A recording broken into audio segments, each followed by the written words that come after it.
हमने देखा था जब ज्योग्राफी शुरू की थी अक्षांश लैटिट्यूड, और मैंने कहा था अगले वीडियोस में हम सब पढ़ेंगे लॉन्गिट्यूड यानी देशांतर, और इसके अगले वीडियो में पढ़ेंगे कटिबंध जोन। इतना कर लेने के बाद में आपका बेसिक तैयार हो जाएगा, फिर हम लोग इंडियन ज्योग्राफी पे आ जाएंगे, है ना। तो देशांतर या लॉन्गिट्यूड क्या है? पहली बात तो क्या वर्ड निकला है? लॉन्ग, मतलब ये कैसी रेखाएं हैं? लॉन्ग लॉन्ग रेखाएं हैं, यानी ऊर्ध्वाधर रेखाएं, वर्टिकल लाइंस हैं, खड़ी खड़ी लाइंस हैं। और अक्षांश कैसे थे? याद करें पिछली क्लास, पड़ी लाइनें, क्षैतिज लाइनें, है ना।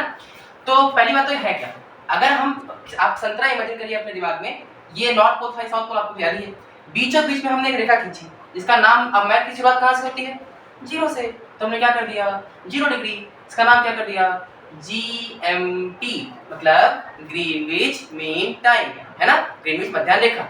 चूंकि ये लंदन के ग्रीनविच से गुजरती है तो इसका नाम क्या रखा? Greenwich mean time.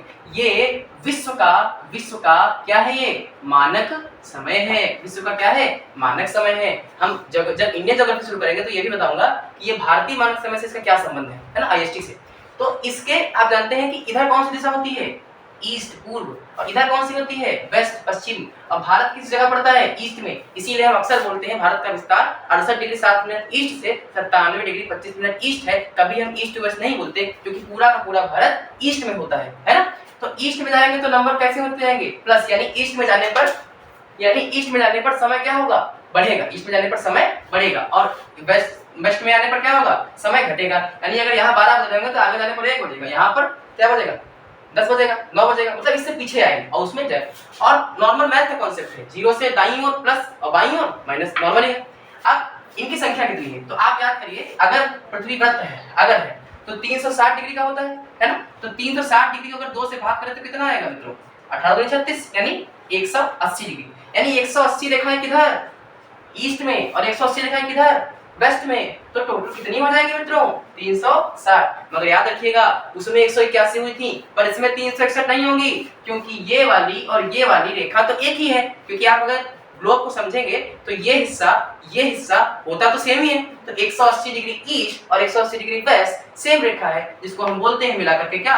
IDL, यानी इंटरनेशनल डेट लाइन, अंतरराष्ट्रीय तिथि रेखा, है ना। तो इसमें एक रेखा ऐसे होगी, एक ऐसे होगी, एक ऐसे, यानी एक डिग्री के अंतराल पर 1 डिग्री ईस्ट तो 1 डिग्री वेस्ट, 5 डिग्री ईस्ट तो 5 डिग्री वेस्ट, 15 डिग्री ईस्ट तो 15 डिग्री वेस्ट, ऐसे करके होगी। 180 इधर, 180 इधर, यानी टोटल कितनी रेखाएं हैं मित्रों? 360। और दो देशांतरों के बीच का क्षेत्र क्या कहलाता है मित्रों? गोरे। क्या कहलाता है? गोरे। जबकि दो अक्षांशों के बीच का क्षेत्र कहलाता था कटिबंध या जोन। दो देशांतरों के बीच का क्षेत्र क्या कहलाता है? गोरे। नाम कैसे याद रखें सब?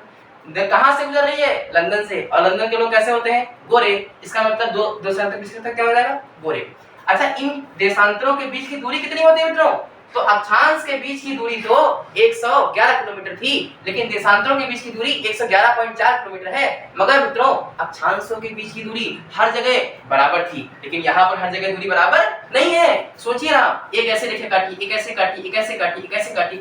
आप खुद नोटिस कर लीजिए, यहाँ की दूरी, यहाँ की दूरी, यहाँ की दूरी और यहाँ की दूरी क्या समान है? नहीं है ना समान। तो ऊपर नीचे जाते तो समान नहीं है, तो हम कहेंगे देशांतरों के बीच की दूरी हर जगह समान नहीं है। यही आपको काम आएगा जब आप पढ़ेंगे इंडियन ज्योग्राफी। इंडियन ज्योग्राफी में आप पढ़ेंगे कि भारत का अक्षांशीय और देशांतरीय विस्तार में 30-30 का अंतर आता है, मतलब 30 खड़ी 30 पड़ी लाइनें। फिर भी भारत की आकृति वर्गाकार नहीं है, क्योंकि अक्षांशों के बीच की दूरी हर जगह बराबर होती है, लेकिन देशांतरों के बीच की दूरी हर जगह बराबर मित्रों नहीं होती। तो अगर आप इसको 0 डिग्री भूमध्य रेखा के स्तर पर देखेंगे तो दूरी सर्वाधिक होगी मित्रों। तो कितनी हो जाएगी 0 डिग्री पर? 0 डिग्री पर हो जाएगी 111.4 किलोमीटर। और अगर आप और ऊपर जाएंगे 45 डिग्री पर कितनी हो जाएगी मित्रों? 75 किलोमीटर। और ऊपर जाते जाते मित्रों 90 डिग्री पर कितनी हो जाएगी? और ध्यान रखिएगा, ये 0, 45, 90 अक्षांशों की स्थिति की हम बात कर रहे हैं। तो 90 डिग्री पर जाते जाते कितना हो जाएगा मित्रों? 0 किलोमीटर, क्योंकि ये आपस में चिपक जाएंगे। अब मैंने एक बात की थी अक्षांश में, कि अक्षांश रियल में रेखाएं नहीं होती, वृत्त होते हैं, क्योंकि ऐसे काटोगे तो गोलाई में कटेंगे। वैसे ही देशांतर अक्षांश की अपेक्षा वृत्त नहीं होते, बल्कि रेखाएं होती हैं। क्योंकि अगर आप अपने दिमाग में संतरे को इमेजिन कर सकें तो देखेंगे कि संतरे का एक फलक दूसरे फलक से जुड़ा हुआ होता है, लेकिन अलग भी होता है। क्या कभी आपने ऐसा संतरा देखा है जिसमें दोनों फलक एक साथ निकल आए हों?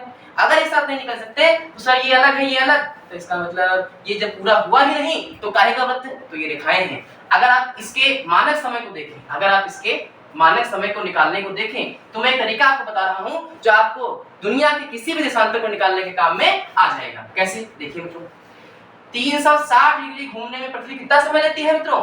23 घंटे 56 मिनट 45 सेकंड। लेकिन क्या हम इतना कठिन वैल्यू निकालना चाहेंगे? नहीं ना। तो हम 360 डिग्री को मान लेंगे, 360 के वृत्त है, 360 डिग्री को हम मान लेंगे कितना मित्रों? 24 घंटे। तो 1 घंटे निकालने के लिए क्या करेंगे? 360 बटे 24। जब आप इसको भाग करेंगे तो 15 डिग्री आएगा। तो 15 डिग्री बराबर 1 घंटा।